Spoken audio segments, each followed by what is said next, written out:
At the dawn of the 1980s, Kenner had the most successful action figure toy line in the world, Star Wars.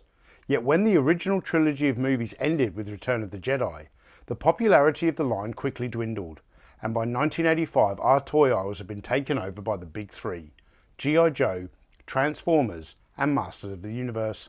Hasbro owned the first two properties, and Mattel had the He-Man toys, so Kenner needed the next big thing in order to remain competitive in the market. They saw relative success with both Superpowers and Mask, but neither of these lines could topple the big three, so they tried their luck again with Centurions. Kenner had a penchant for doing that. If you look at all of Kenner's properties in the 80s, they went from Star Wars at 3 3/4 to Kenner Superpowers, which were 5-inch, to Mask, which were, I think, 2.5-inch. And then they went back up in 86 to Centurions. And then also they had Kenner Silverhawks that same year that were back down to 5. And I think a lot of that had to do with just trying to give diversity to their lines. Released in 1986, the excellent Centurions toy line featured 5 different action figure characters and a multitude of different assault weapon system accessory sets. Kenner also mimicked the marketing approach used on G.I. Joe, Transformers, and Masters of the Universe by having a Centurions cartoon series air on television to help promote the toys. I never remember seeing the cartoon ever as a kid. I think it was, unless you were in a big market or a market that specifically showed that cartoon, I never saw it until I was an adult.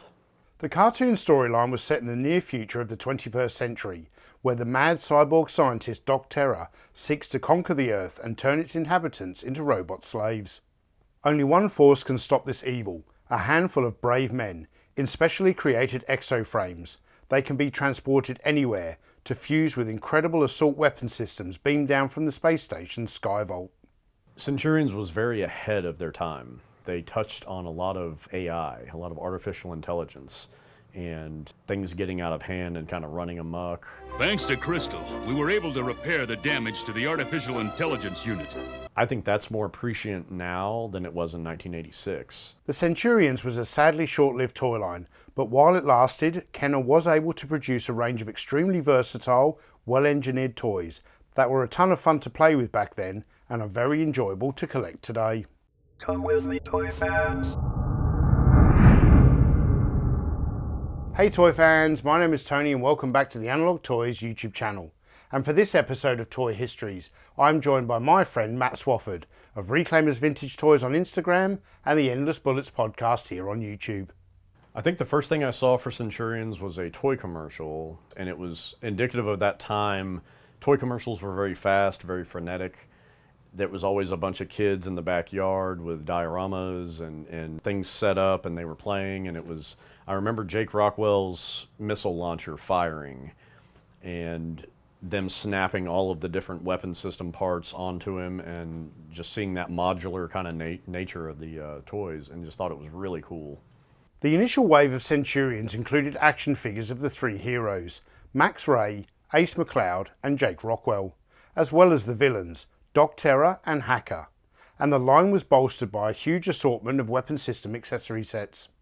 The Centurions concept centered on the three heroes who all wear exoframes that allow them to fuse with incredible assault weapon systems, becoming what the show calls Man and Machine, Power Extreme. Centurions! Power Extreme! Man and Machine! Evil Doc Terror and Hacker battle Centurions, Max Ray, and Ace McCloud. The Centurions call for more powerful weapons. Energize. Max gets Tidal Blast. Ace gets Orbital Interceptor. They strike back with added firepower. Max by sea. Ace by air. Centurions! Power Extreme! Man and Machine!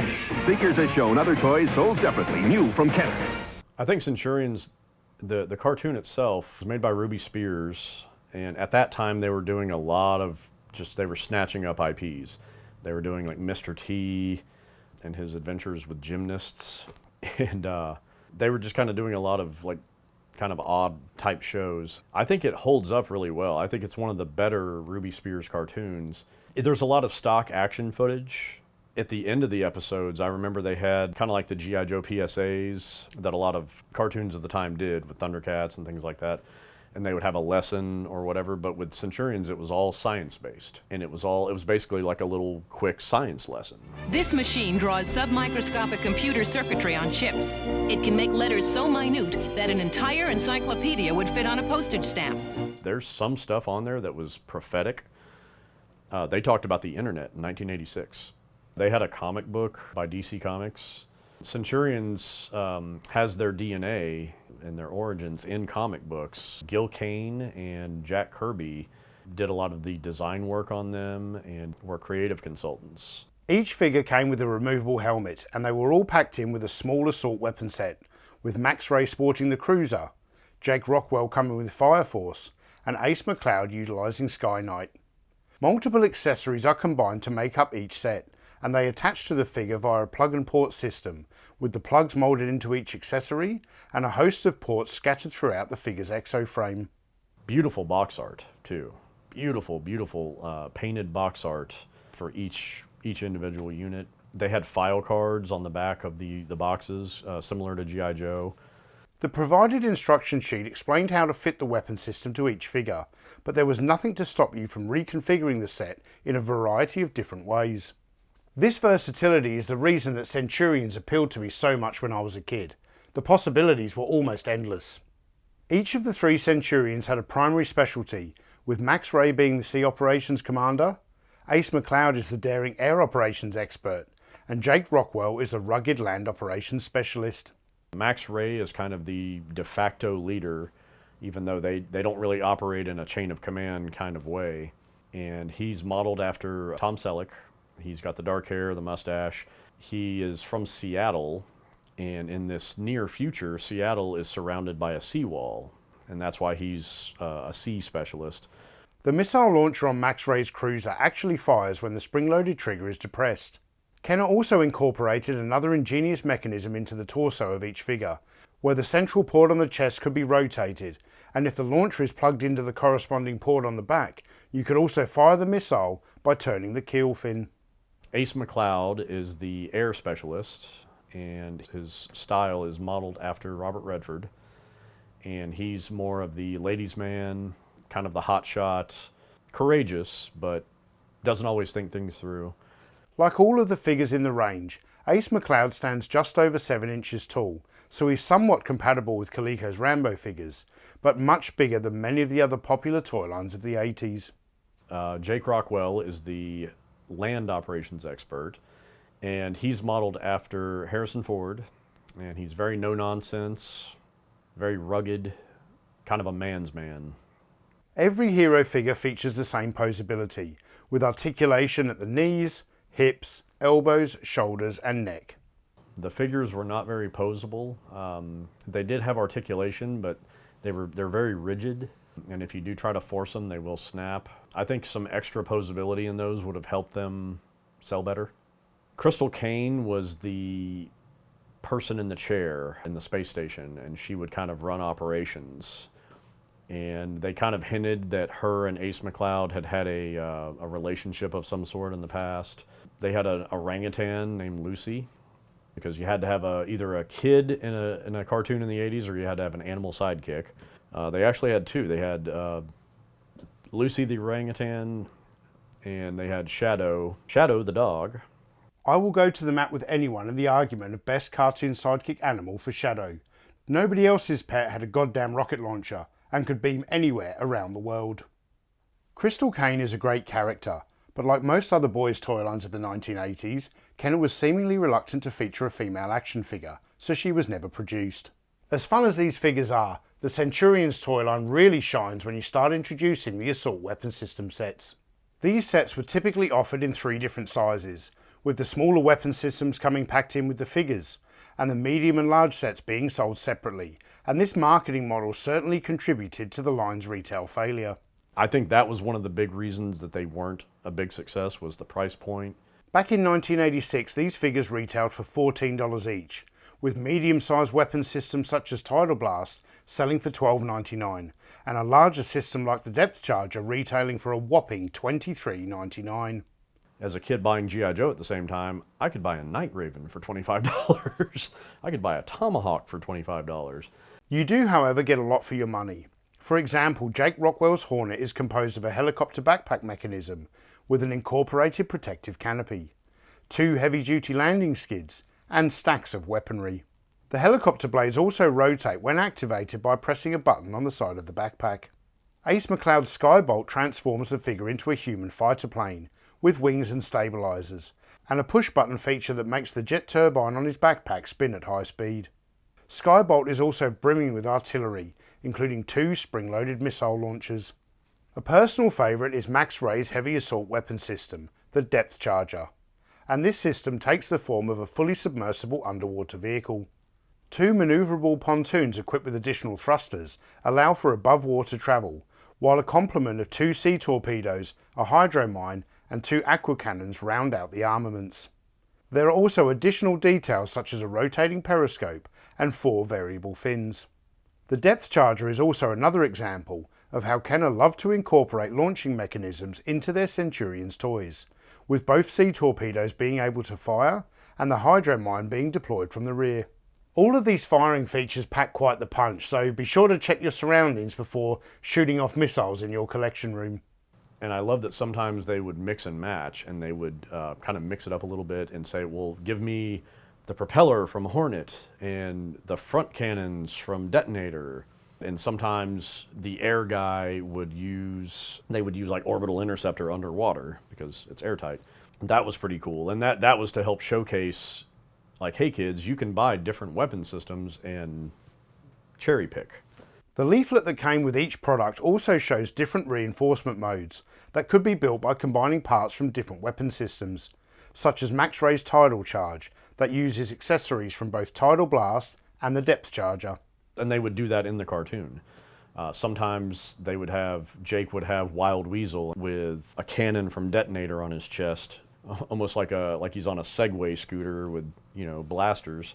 Kenner also offered another small accessory that was key to taking the play value of the Centurions to a whole other level, and that was the Centurions Power Pack.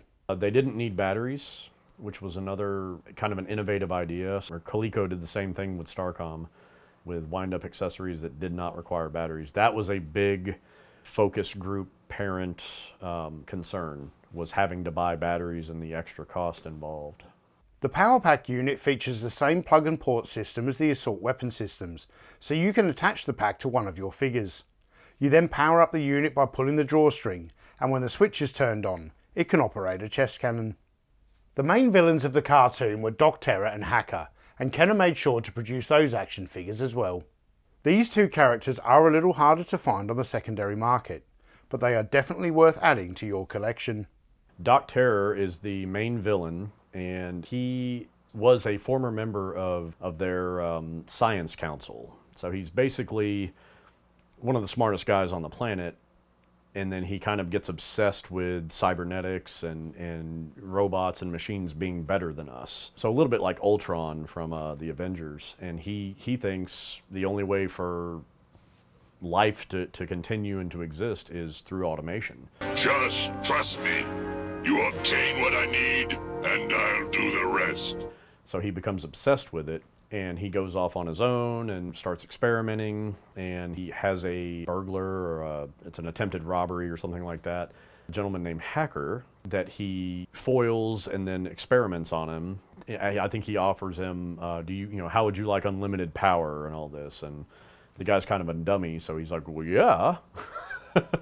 And then, of course, he wakes up and he's like, I'm a monster. And then he goes amok and trashes the whole place and injures Doc Terror. And in immediate comeuppance, then Doc Terror has to transform himself into that same kind of cyborg to survive. He kind of Darth Vader's himself. Doc Terror, he's a little bit one note. There's not a lot of depth to that character, but he's very intimidating. He's got this kind of grumbly, robotic voice. I now control your security. Just like the Centurion figures, Doc Terror also comes with a removable helmet, and his face sculpt is very accurate to the cartoon. While this figure does also come with multiple ports for attaching accessories, the main play feature is the ability to split the figure in 2, separating his human and cyborg halves, with the latter now becoming a freestanding drone. This cyborg half is named Syntax, and it features a silver head that, when rotated, raises the cyborg's launch arm. Doc Terror comes with a cleaver claw accessory and a power missile, either of which can be fitted to the launch arm and fired at the press of a button. Hacker shows a little bit of remorse and a little bit of longing to be human again. And that's kind of his motivator. He's the reluctant lackey, but he's kind of a slave to his situation. Hacker's cyborg half is known as Legion, and he is armed with a mace and an axe blade. This figure also includes a wind-up play feature, where Hacker's attack arm can be spun in devastating fashion by holding down the Legion head on the figure's shoulder. Doc Terror's daughter made a few appearances, Amber, and she was, a lot of times she would be undercover, kind of like the Baroness in G.I. Joe, where she would be dressed as another woman character, as a scientist or whatever, and then she would kind of rip the mask off and like, haha, it's me. Sadly, Amber was yet another popular female cartoon character of the 80s to never see an action figure. The final toy to be released in Wave 1 is the Doom Drone Strafer, and these are the robotic soldiers created by Doc Terror. They show a lot of the same 2 or 3 Doom Drone Strafers blowing up and Traumatizers blowing up. So, and they're all robots that they're fighting. And as we learned from season 2 of the G.I. Joe cartoon, with the introduction of Battle Android Troopers, you can blow up as many robots as you want. So I think from that aspect, it's genius, because there's a lot of carnage in that show. The Doom Drone Strafers can also be combined with either Doc Terror or Hacker to provide takeoff and flight capabilities to these characters. Kenner offered a very solid lineup for the first wave of Centurions toys, yet they weren't the retail success the company had hoped for. They weren't a failure because of anything they did. It was saturation in the market, maybe a few missteps. The scale was an issue for me as a kid. The price point. A lot of them ended up getting clearanced out, and I feel like that's where a lot of the boxed examples that you find now, they just came right out of that clearance bin. And I feel like Kenner put a lot of their eggs in the Centurion basket. They had a big marketing push for Centurions. There were stationary sets and Halloween costumes, and it was a full-on marketing blitz like you would do for a big property. Kenner did have a lot of new products designed for Wave 2 of the toy line, but only a small number of those items actually made it to market. And these included the Seabat, the Swing Shot, and the Traumatizer. The second series of characters is very hard to find. The Doom Drone Traumatizer is one of them. Very, very hard to find complete.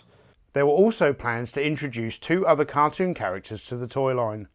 Rex Charger was the expert energy programmer, and John Thunder fulfilled the role of Specialist Infiltration Commander. Kenner was going to produce Rex Charger as a glow-in-the-dark action figure, and both of these characters were to be given their own assault weapon sets, with Rex Charger having the Gatling Guard, and John Thunder being offered the Thunder Knife. They never got actually produced. They got all the way to, the prototype stage, and there are a few samples out there, but I do know a few people that have those in their collection from ex-Kenner employees, and they're, thousands of dollars, so they're extremely rare. It's a real shame that Kenner's second wave of Centurion toys never made it to market, because they had some really great stuff lined up, such as the Cybervore Shark and the Cybervore Panther. Centurions are definitely worth collecting. They are, just beautiful on a shelf.